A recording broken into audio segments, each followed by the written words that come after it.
Questaro here. This is just a quick video to show off a Korok bonsai planter. I made this ceramic planter at Cycle Pottery, located in Florence, Massachusetts. I wanted to make a subtle Zelda-inspired piece of pottery, and I'm pretty happy with the result. I started with a hand-built semi-sphere, and while the clay was still wet, I pressed fallen leaves into the surface of the clay, so they would leave these impressions around the rim. I did some jagged cuttings around the outside of the leaves, so we would just give that sort of texture so that it kind of has a bit of an organic look to it.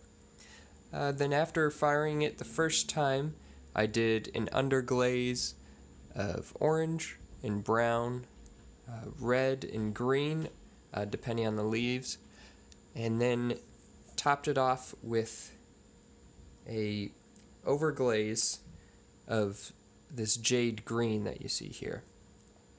I'd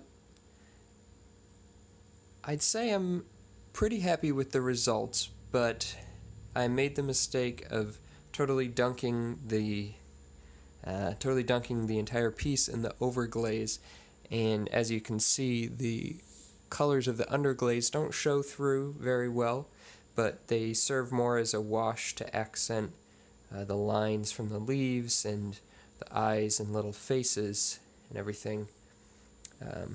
So at least you can still see the patterns, and I am happy with the color at the very least, so I'm glad about that.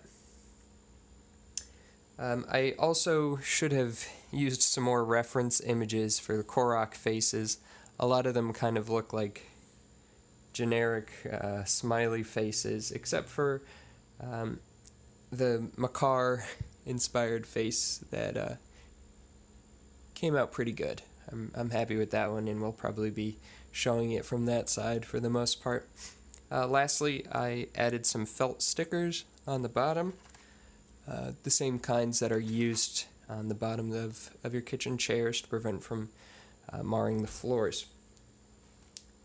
So immediately after picking up the fired planter, I wanted to get a living plant friend to finish it off. So I've been interested in bonsai for several years now, and I've grown a variety of different succulents with varying success. So I figured it was time to give regular old bonsai plants a try.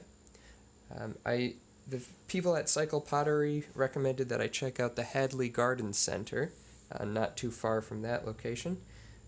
And I was excited to see their selection and decided to come home with what's described as a twisty mugo pine.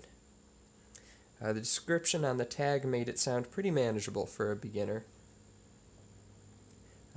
So, as of the time of this video, it's been about 2 weeks since I planted the mugo pine, and so far he seems to be adjusting to his new home. I've trimmed some needles just before the video, and I'll have to keep an eye on these denser parts where I fear there may be some rot that could develop, since the shoots are all so close together, but I'll keep an eye on it and make sure it doesn't get too much water. And then I finish it off putting some of these ceramic tiles down here, and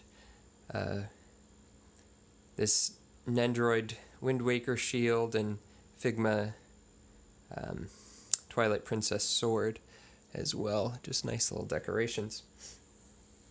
So I'll be excited to see how this twisty mugo pine will grow up. I'll be fertilizing it soon since it's mid-spring right now, and you should be doing a good bit of growing in the next couple of months. Now I'd like to know, do you have any experience with bonsai? Or are you interested in making a Korok planter of your very own? Let me know in the comments. And if you'd like to see a continuation of this little guy, please give this video a like and hit subscribe, and you'll be the first to know. Thanks for watching.